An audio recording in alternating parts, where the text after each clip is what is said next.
126 million years ago, China was covered in a massive forest.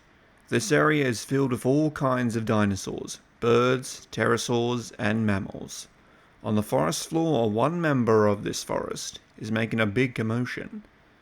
A male Incisivosaurus, a small member of the oviraptorid family, only a meter long. Easily recognizable by the large buck teeth that give the species its name, used to crack open hard plants.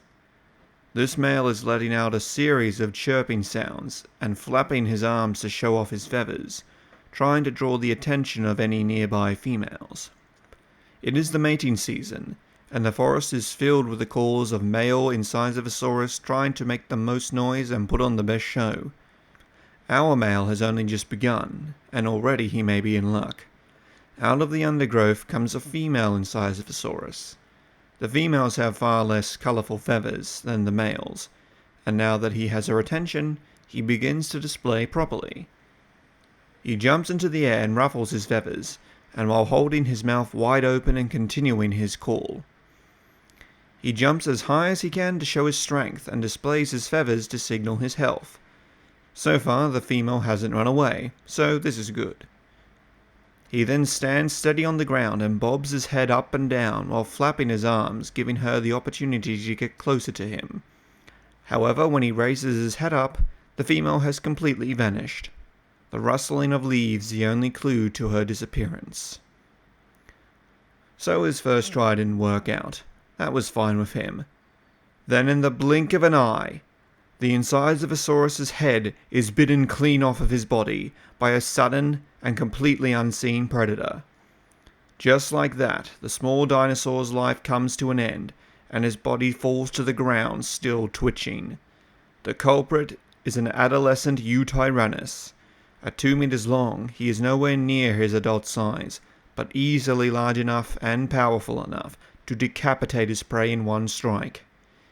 He had been drawn in by the Incisivosaurus's calls, and used the male's display to sneak up on the pair unseen. Though the female Incisivosaurus had just noticed the threat in time, the male wasn't so lucky, and had no time to react. The Eutyrannus secures the carcass in his jaws, and then checks for danger, before moving to cover, ironically showing the caution that may have saved the male Incisivosaurus's life.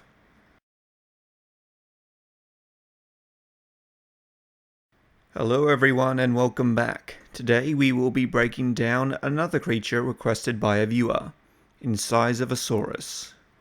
Incisivosaurus was a small oviraptorid that lived in China around 126 million years ago in the early Cretaceous period. It measured between 0.8 to 1 meter long, stood about 30 to 40 centimeters high, and weighed between 2 to 4 kilograms. The skull was 10 centimeters long and has the most complete dentition of any of its family. Incisivosaurus is considered a basal oviraptorid, as many of its family have a beak with no teeth, while Incisivosaurus still has jaws full of teeth, including the large rodent-like incisors that give the animal its name. The wear patterns on these teeth indicate that it was a herbivore, and likely used these strong front teeth to break open hard plants and nuts, possibly taking advantage of a food source other herbivores couldn't crack. In 2022, a study examined the bite force of Incisivosaurus and other oviraptorids, and found that Incisivosaurus had a bite force similar to an animal 33 times its own weight, really cementing the idea that it was a nutcracker, and may have acted like some parrots. 2 fossils of this species have been found with feather impressions, and are the first fossils to show evidence of molting. Incisivosaurus' most famous appearance has been on the short series Prehistoric Park. I really do like Incisivosaurus. It shows just how varied and unique different dinosaurs could get. It also shows just how dominant dinosaurs were, since they occupied so many environmental niches, including nutcracking. And of course, it is another species that confirms the link between dinosaurs and birds. Overall, a very interesting looking creature from an area that is full of such discoveries. So not a whole lot is known, but it is easy to imagine it scurrying around the forest floor, picking out hard-shelled food and preening its feathers. But what do you think of Incisivosaurus? Do you like the more obscure-looking dinosaurs? And let me know which species you like me to break down next. And until then, thank you for watching.